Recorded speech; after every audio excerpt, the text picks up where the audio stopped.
नमस्कार श्रोता मित्र। परमेश्वर के वचन में इस प्रकार लिखा है, यहूदा के राजा यहोयाकीम के राज्य के तीसरे वर्ष में बाबुल के राजा नबूकदनेस्सर ने यरूशलेम पर चढ़ाई करके उसको घेर लिया। तब परमेश्वर ने यहूदा के राजा यहोयाकीम को परमेश्वर के भवन के कई पात्रों सहित उसके हाथ में कर दिया, और उसने उन पात्रों को सिनार देश में अपने देवता के भंडार में रख दिया।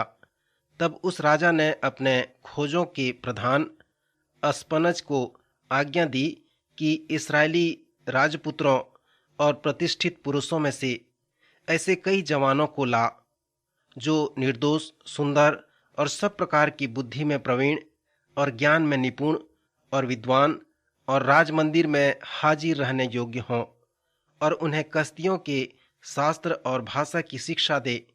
और राजा ने आज्ञा दी कि उसके भोजन और पीने के दाखमधु में से उन्हें प्रतिदिन खाने पीने को दिया जाए।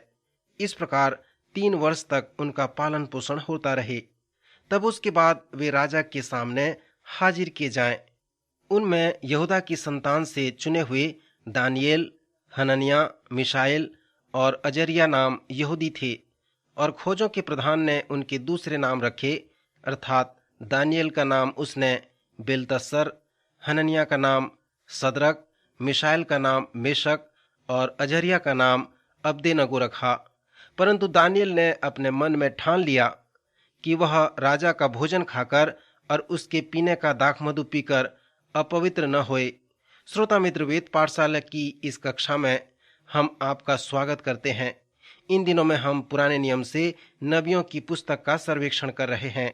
यह कक्षा संपूर्ण पवित्र शास्त्र अर्थात उत्पत्ति से प्रकाशित वाक्य तक के सर्वेक्षण का एक भाग है।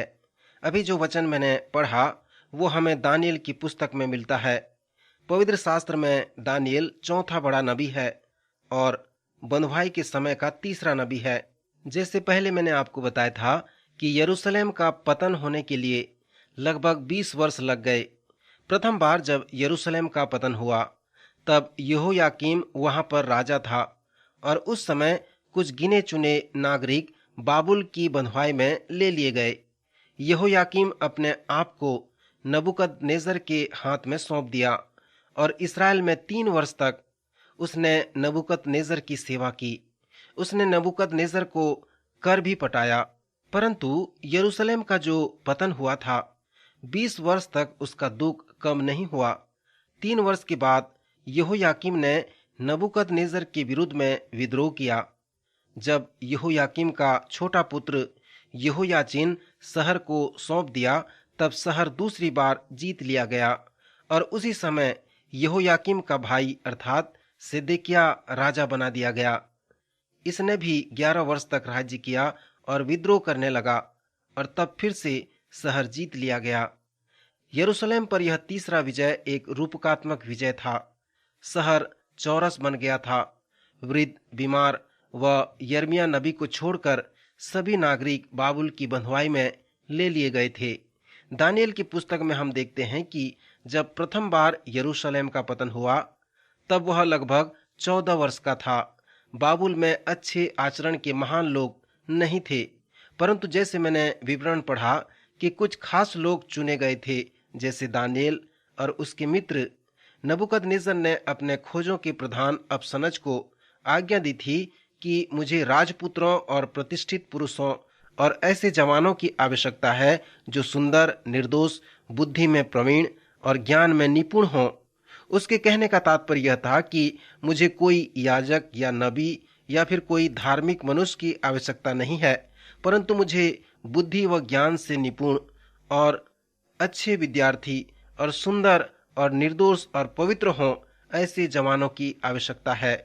सो इस परिस्थिति में दानियेल और उसके 3 मित्र बाबुल ले लिए गए। सो परमेश्वर की इच्छा से वे वहां पर अच्छे से रहे। 9 वर्ष के बाद यहेजकेल बाबुल में नहीं गया। फिर तीसरे विजय के बाद वो बंधुआई में गया। परमेश्वर पिता अद्भुत रूप से बाबुल में अपने लोगों की भलाई के लिए सेवकाई को प्रारंभ कर रहा था, ताकि आने वाले समय में जो अधिक लोग बंधुआई से वहां पहुंचने वाले हैं वे नबूकदनेस्सर के प्रभाव का अनुभव कर सकें। श्रोता मित्र, परमेश्वर के इस महान कार्य को देखने से बड़ा ही अच्छा लगता है। दानियल की पुस्तक 2 भागों में विभाजित है। प्रथम 6 अध्याय ऐतिहासिक वृतांत का वर्णन करते हैं और अध्याय 7 से 12 भविष्यवाणी और प्रकाशन हैं। जब हम दानियल और एहेजकेल के विषय सोचते हैं, तब हम नए नियम के अंतिम पुस्तक प्रकाशित वाक्य के विषय में सोचते हैं।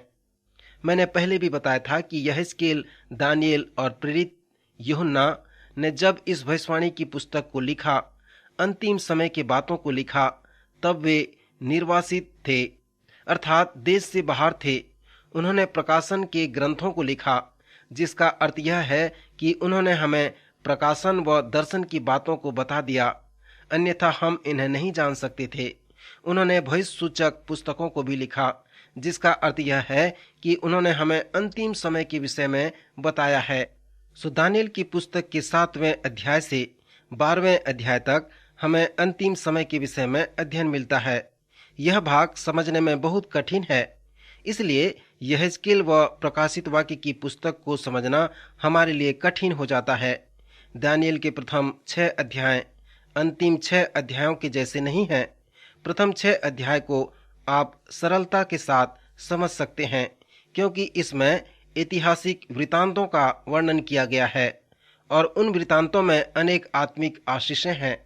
आप स्मरण रखें कि उन सभी ऐतिहासिक वृतांतों के लिए जो कुंजी पद पाया जाता है, वो पहला कुरिन्थियों उसका 10वां अध्याय 11 पद में मिलता है, जहाँ पर लिखा है, परंतु ये सब बातें जो उन पर पड़ी दृष्टांत की रीति पर थीं, और वे हमारी चेतावनी के लिए जो जगत के अंतिम समय में रहते हैं लिखी गई हैं।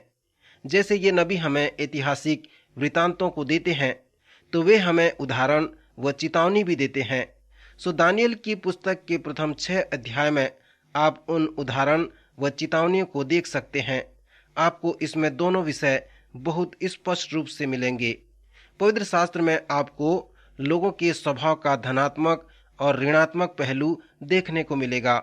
नए नियम में जब आप उन स्वभावों को पढ़ेंगे तो आपको धनात्मक पहलू दिखेगा, परंतु पुराने नियम में आपको दोनों पहलू दिखेंगे। नए नियम में उनके पाप व उनके असफलता को स्मरण नहीं किया गया है, परंतु उनके समृद्धि व सफलता के विषय में वर्णन किया गया है। पुराने नियम में उनका आत्मिक जीवन उतार चढ़ाव का जीवन था। यद्यपि यह यूसुफ व दानियल के लिए सत्य नहीं है। दानियल और यूसुफ दोनों का ही स्वभाव पवित्र शास्त्र में पवित्र स्वभाव के रूप में जाना जाता है। दानियल का स्वभाव पवित्र शास्त्र के आधार पे पवित्र माना जाता है। जब वह 14 वर्ष का था, तब वह बाबुल में गया था। वह बाबुल में अपना संपूर्ण जीवन प्रतिकूल स्वभाव में व्यतीत किया था। वह नबूकदनेस्सर व उसके पुत्र बेलशस्सर के समय में भी वह टिके रहा और जीवित रहा, और दारामादी और कुस्रू महान के समय में भी जीवन व्यतीत किया, और बाबुल द्वारा बंधुआई के संपूर्ण 70 वर्ष के समय तक वह जीवन व्यतीत किया। वह बहुत वृद्ध व दुर्बल हो गया था, परंतु उसने उनके बंधुआई से वापस आने को देख सका। यद्यपि दानियल उस समय 14 वर्ष का था, फिर भी यह उसका कार्य था जिसने लोगों की अगुवाई की कि कैसे वे बंधुआई का सामना कर सकें। उसने बहुत ही अलौकिक रूप से बंधुआई का सामना किया। श्रोता मित्र, दानियल यहूदा के लोगों और मेरे व आपके लिए एक अच्छा उदाहरण है। रोमियो का 12वां अध्याय कहता है, इस संसार के सदृश न बनो, परंतु तुम्हारी बुद्धि के नए हो जाने से तुम्हारा चाल चलन भी बदलता जाए। नए नियम के समय के विश्वासियों के लिए यह उपदेश है। यही बात दानियल के लिए भी सत्य है। जब वह बाबुल में गया, उस समय वह 14 वर्ष का यहूदी लड़का था। उसे बाबुल के विद्यालयों में नबूकदनेस्सर के जैसे बुद्धिमान लोगों के द्वारा सिखाया और पढ़ाया गया, ताकि एक दिन वह बाबुल का एक बुद्धिमान व्यक्ति बन सके। सबसे पहले दानियल को बढ़िया, स्वादिष्ट व पौष्टिक भोजन देने को कहा गया, ऐसे भोजन जो वहां का राजा खाया करता था।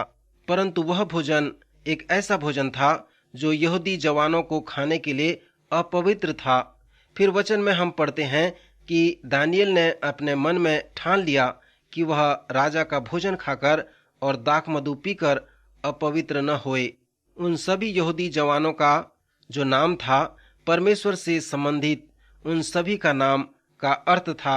यदि किसी के नाम के अंत में एल आता हो तो उसका मतलब यह था कि परमेश्वर के साथ उसका कुछ विशेष अभिप्राय है, क्योंकि परमेश्वर के लिए इब्रानी जो शब्द था वो एल था।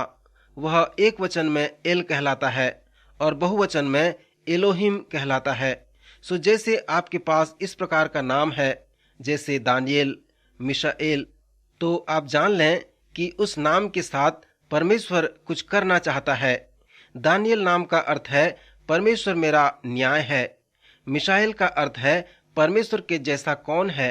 और यदि किसी का नाम का अंत या से होता था तो वह नाम भी यहोवा को प्रकट करता है, क्योंकि परमेश्वर के लिए जो अलग शब्द है वो है यहोवा।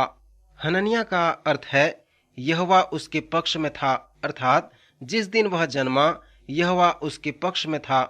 फिर अजरिया का अर्थ है यहोवा द्वारा सहायता प्राप्त किया हुआ। सो पहला कार्य जो बाबुल के लोगों ने उनके साथ किया वो यह था कि उन्होंने उनका नाम बदल दिया। दानियल का नाम बेलतस्सर रखा, जिसका अर्थ था बाल उसके जीवन की रक्षा करे। वह गैर यहूदी ईश्वर था। उसके पहले नाम का अर्थ था यहोवा उसका न्याय है। वो परमेश्वर से प्रार्थना कर रहा है कि वह जो न्यायी परमेश्वर है बंधुआई में उसकी रक्षा करे। परंतु यहाँ पर उसके नाम को बदलकर बेलतस्सर रख दिया गया, जिसका अर्थ है बाल उसके जीवन की रक्षा करे। वे दानियल के लिए यह प्रयत्न कर रहे थे कि वह बाल पर विश्वास करे कि वह बाल के सुरक्षा के अधीन है। मिशाएल का नाम बदलकर मेशक रख दिया गया। मेशक भी बाबुल का एक देवता है।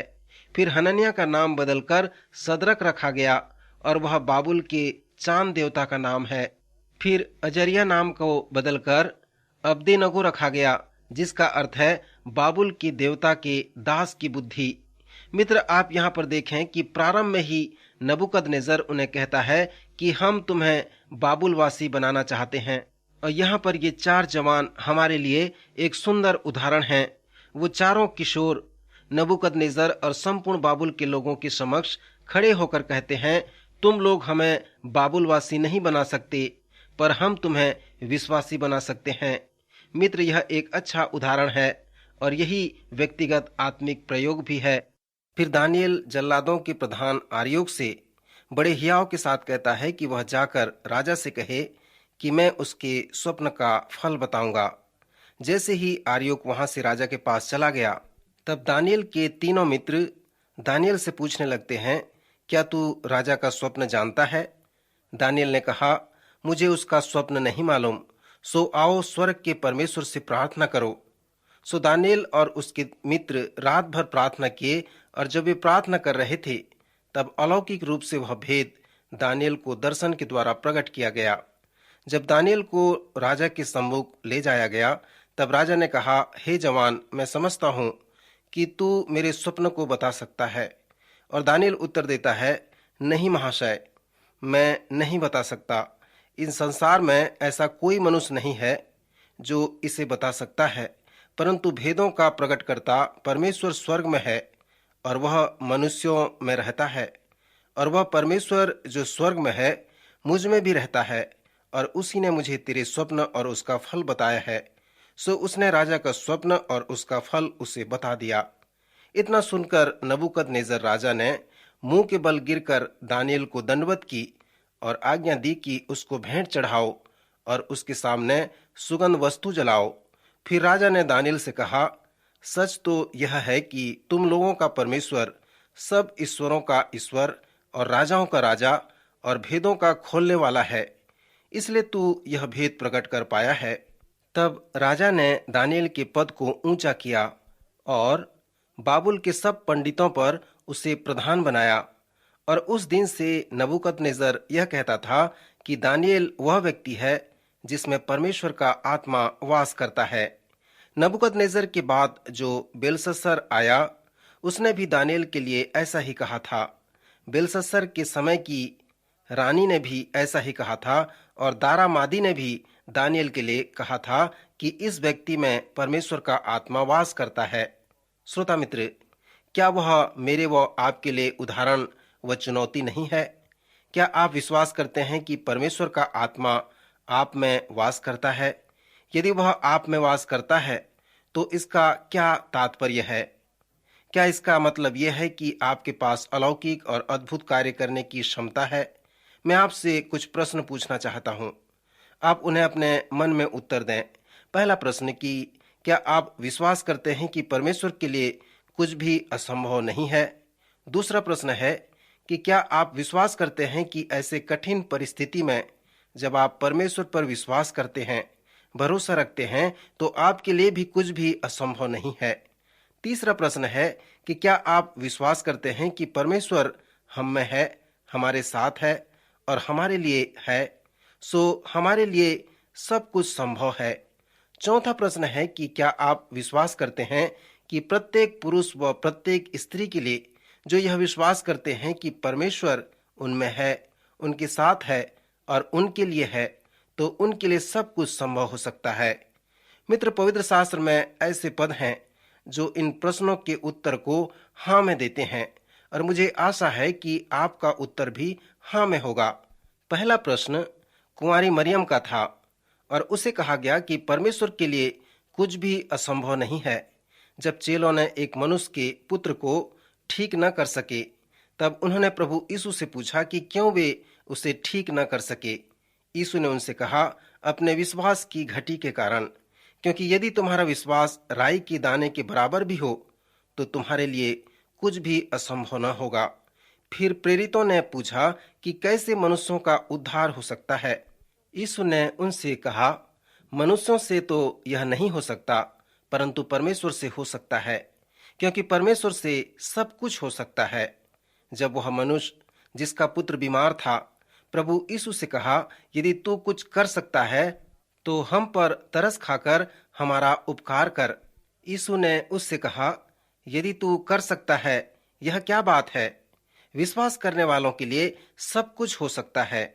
यदि आपके साथ असहनीय व असंभव जैसी समस्या कभी हुई हो तो यह जानकर मुझे आश्चर्य होगा। एक दिन मैंने एक व्यक्ति से पूछा, क्या आप कभी असहनीय व असंभव जैसी समस्या का सामना किए हैं? और उसने कहा, जी हाँ, प्रत्येक सुबह जब मैं नाश्ते के मेज पर बैठता हूँ, उसके बाद मुझे इस प्रकार की समस्या का सामना करना पड़ता है। श्रोता, शायद आपको भी इस प्रकार के संकट की अवस्था का सामना करना पड़ता होगा। पिछले चरण में हमने दानियल नबी को भी इस संकट की अवस्था में छोड़ा था। उसके पास इसी प्रकार की समस्याएं थीं, परंतु उसने उस समस्या को देखकर पीछे नहीं हटा। दानियल और उसके तीनों मित्र और जो बुद्धिमान लोग उन्हें प्रशिक्षित कर रहे थे, नबूकदनेस्सर की आज्ञा के आधार पे उन सब की हत्या होने वाली थी। वे सब नाश किए जाने वाले थे। सो दानियल की समस्या असहनीय थी। जब नबूकदनेस्सर ने कहा कि मुझे मेरे स्वप्न के साथ उसका फल भी बताओ, सो दानियल के लिए यह असंभव था। पर इसके पहले कि वह राजा के सामने गया, उसने एक प्रार्थना सभा का आयोजन किया और उसने प्रार्थना की कि परमेश्वर उस असंभव को संभव करे। श्रोता मित्र, आप देख सकते हैं कि दानियल क्यों हमारे लिए एक बड़ा उदाहरण है। इस पुस्तक में 5 आश्चर्य कर्म बताए गए हैं जो उस अलौकिक सत्य को प्रकट करते हैं, और वो 5 आश्चर्य कर्म नबूकदनेस्सर के स्वप्न का दर्शन, अनुवाद व फल हैं। आग की भट्टी से दानियल के तीनों मित्रों का बचना, राजा के स्वप्न का प्रकाशन व अनुवाद है। फिर सिंहों की मान में जब दानियल को डाल दिया गया, तब परमेश्वर ने अपना दूत भेजकर दानियल को सिंहों के मुंह से उसे बचा लिया। फिर मनुष्य के हाथ की सी उंगलियां निकलकर दीवट के सामने राजमंदिर की भीत के चूने पर कुछ लिखने लगी और इसे राजा देखकर भयभीत हो गया। सो ये 5 आश्चर्य कर्म दानियल की पुस्तक में हैं, जो हमें दानियल के विषय में बताते हैं। स्मरण रहे कि दानियल यहाँ पर न केवल हमें विश्वास को दिखा रहा है, परंतु एक ऐसा विश्वास जो बाबुल की बंधुआई के समान हो सकता है। दानियल ने बाबुल के रणभूमि जैसे कार्यक्षेत्र में अपना संपूर्ण जीवन व्यतीत किया था। एक तरह से देखा जाए तो यशाया व यर्मिया के जैसे दानियल नबी नहीं था। वह एक अगुआ, प्राचीन या याजक की तरह था, जो परमेश्वर के लोगों को बाबुल में रहते थे उन्हें विश्वास में बनाए रखता था। आइए कुछ बिंदुओं को बताऊं जिसे दानियेल यहूदा के लोगों को बताया कि बाबुल की बंधुआई में उन्हें कैसे जीवन बिताना है। श्रोता मित्र, दानियेल परमेश्वर की सामर्थ पर विश्वास करता था और इसलिए वह नबूकदनेस्सर के सामने खड़ा हो सका। दानियेल ने राजा से कहा, तेरे स्वप्न के भेद को प्रकट करने वाला मैं नहीं, परंतु प्रकट करता परमेश्वर है। फिर उसने कहा कि परमेश्वर मनुष्यों में रहता है और वह सच्चा और जीवित परमेश्वर है। वो मेरे साथ है, इसलिए उसने मुझे यह क्षमता दी है कि मैं उसमें होकर असंभव को संभव कर सकूं, अलौकिक आश्चर्य कर्म कर सकूं। श्रोता, दानियेल सचमुच में परमेश्वर की सामर्थ पर विश्वास करता था। वह प्रार्थना की सामर्थ पर भी विश्वास किया करता था। उन 5 अद्भुत कार्यों के द्वारा हम जान सकते हैं कि दानियेल के जीवन में प्रार्थना का स्थान कितना महत्वपूर्ण था। इन अद्भुत कार्यों के द्वारा दानियेल सभी परीक्षा व विपत्ति से जय प्राप्त कर सका। सो पवित्र शास्त्र में स्वभाव आधार पे इसके द्वारा दानियेल का स्वभाव पवित्र था। परमेश्वर की सामर्थी उपस्थिति दानियेल में रहने के कारण नबूकदनेस्सर द्वारा वह सम्मानित किया गया और उसने दानियेल का पद ऊंचा किया। सो बाबुल प्रांत में जितने अधिपति, पंडित और उच्च पद वाले थे, दानियेल से जलन रखते थे। फिर 6वें अध्याय में हम आगे के वृतांत को देखते हैं। जब अध्यक्ष और अधिपतियों ने देखा कि हमसे अधिक दानियेल को प्रतिष्ठा मिल रही है, तब वे दानियेल के विरुद्ध में दोष ढूंढने लगे कि वे उसे मरवा डालें। जैसे आप इस पुस्तक के प्रथम 6 अध्यायों को पढ़ते हैं तो उन अलग अलग राजाओं पर ध्यान करें। इन राजाओं के द्वारा ही हम ऐतिहासिक समय की घटनाओं को जान सकते हैं। पहले 4 अध्याय में नबूकदनेस्सर राजा था और अध्याय 5 में नबूकदनेस्सर का पुत्र बेलशस्सर राजा था और फिर 6वें अध्याय में दारामादी राजा हुआ। श्रोता, जब आप इन राजाओं के समय व काल को देखेंगे तो दानियेल की पुस्तक के प्रथम 6 अध्याय में इतिहास के उन 70 वर्ष के समय को पूरा होते हुए देखेंगे। इस प्रकार 6वें अध्याय में देखते हैं कि अध्यक्ष और अधिपति दानियेल के विरुद्ध दोष ढूंढने लगे, परंतु वह तो विश्वास योग्य था। वे उसके कार्यों में कोई भी ऐसा अपराध या दोष न पा सके। तब वे सब राजा के पास उतावली से आए और आपस में सम्मति करके राजा से कहे कि हे राजा, ऐसी आज्ञा दे कि 30 दिन तक जो कोई तुझे छोड़ और किसी मनुष्य व देवता से विनती करे, वह सिंहों की मान में डाल दिया जाए। सो दारा राजा ने उनके कहे अनुसार उस आज्ञा पत्र पर हस्ताक्षर कर दिया। दानियेल, जो परमेश्वर का विश्वास योग्य जन था, दिन में 3 बार अपने परमेश्वर के सामने घुटने टेक कर प्रार्थना व धन्यवाद करता था। सो उन अधिपतियों के लिए यही एक तरीका था जिससे वे दानियेल को फंसाकर सिंहों की मान में डालकर मार देना चाहते थे। मित्र, जब राजा दारा ने उस आज्ञा पत्र पर हस्ताक्षर कर दिया, उस नियम को लागू कर दिया, तो क्या दानियेल अपने परमेश्वर से प्रार्थना करना छोड़ दिया? नहीं, वह प्रार्थना करना नहीं छोड़ा और इसलिए जब उसे सिंहों की मान में डाल दिया गया तो परमेश्वर ने उसकी सहायता की और उसको सिंहों के मुंह से बचा लिया। श्रोता मित्र, दानियेल के जीवन से व्यक्तिगत व आत्मिक प्रयोग क्या है? क्या आप इस प्रकार के दबाव व समस्या का सामना करते हैं जो आपके लिए असहनीय व असंभव सा है? ऐसे समय में स्वर्ग की ओर देखने की अपेक्षा दूसरा मार्ग और नहीं है। दानियेल के जीवन से आत्मिक प्रयोग यह है कि जब आप इस प्रकार के संकट का सामना करते हैं तो क्या आप परमेश्वर की सामर्थ पर विश्वास करते हैं? क्या आप प्रार्थना की सामर्थ पर विश्वास करते हैं? क्या आप परमेश्वर के उद्देश्य व आवश्यकता पर विश्वास करते हैं कि परमेश्वर अपनी योजना पूरा करने के लिए आपको उस स्थान पर रखा है कि आप उन चुनौतियों का सामना करें? यदि ऐसा विश्वास करते हैं तो दानियेल जैसा परमेश्वर पर भरोसा रखें। यह संसार भी आज हमें बाबुल के जैसे घेरा हुआ है। वह हमें परमेश्वर के प्रेम, संगति, विश्वास से अलग करके संसार के गतिविधियों में लाना चाहता है, हमें नाश करना चाहता है। परमेश्वर आपकी सहायता करे कि आप भी दानियेल के जैसे जीवन व्यतीत कर सकें।